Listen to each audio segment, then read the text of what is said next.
Chapter 15, In the Cage. Mrs. Frisby said, "But why did they want to catch you? And how did you ever get away again?" "At first," said Nicodemus, "I thought it must be because they didn't like our stealing the food. And yet you could hardly even call it stealing. It was waste food, and all they did with it was haul it away to the city incinerator. So what harm if we ate some of it? Of course, there are people who just dislike rats, whether they're doing any harm or not." "And mice, too," said Mrs. Frisby.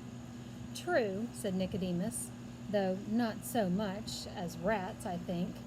Anyway, that wasn't the reason at all. But what the real reason was, I didn't find out for a while.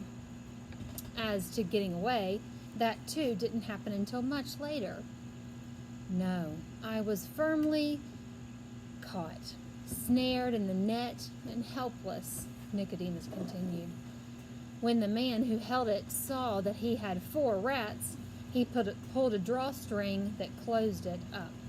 He put the net down and picked up another, an empty one. He moved on into the square, leaving us to lie there. I tried gnawing my way out, but the strands were made of some kind of plastic as hard as wire. The noise and movement began to die down eventually. I suppose the rats in the square had all either been caught or had escaped.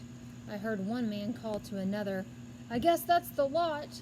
Someone else was turning a light this way and that, searching the rest of the market area. 'Not a one to be seen. We can hide and wait for another wave.' 'There won't be another wave, not tonight, probably not for 4 or 5 nights.' Word gets around." "You mean they communicate?" A third voice. "You bet they communicate, and the next time they do come, you can be sure they'll case the place carefully. We were lucky. These rats hadn't been bothered for years. They'd grown careless." How many did the lab order?" Someone was turning out the lights one at a time. 5 dozen. "How many have we got?" "About that, maybe more." "Let's load the truck." In a minute or so, I felt myself being lifted up and swinging back and forth in the net. I was carried with my 3 companions to the white truck I had seen earlier. Its back doors were open and it was lighted inside.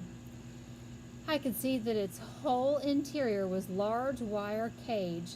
Into this our net was thrust. The man then opened the string, and we were dumped onto the floor, which was covered with sawdust. The other nets were emptied one at a time the same way, and in a few minutes there was a good-sized crowd of us on the floor, all more or less dazed, and all, if I was typical, terrified. The cage was locked, the doors clanged shut, and the lights went out. I heard the truck motor start. A second later, the floor lurched beneath us. We were moving. Where they were taking us? For what purpose? Then, in the dark, I heard a voice beside us. "Nicodemus?" It was Jenner. You can imagine how glad I was to hear him, but I was sorry, too. "Jenner, I thought maybe you got away." "I was in the last net. I thought I saw you across the floor." "Where are we going?" "I don't know." "What's a lab?" "A laboratory." "Yes, but what is it?" "I don't know. I've just heard the word somewhere." "Well, I think that's where we're going, whatever it is."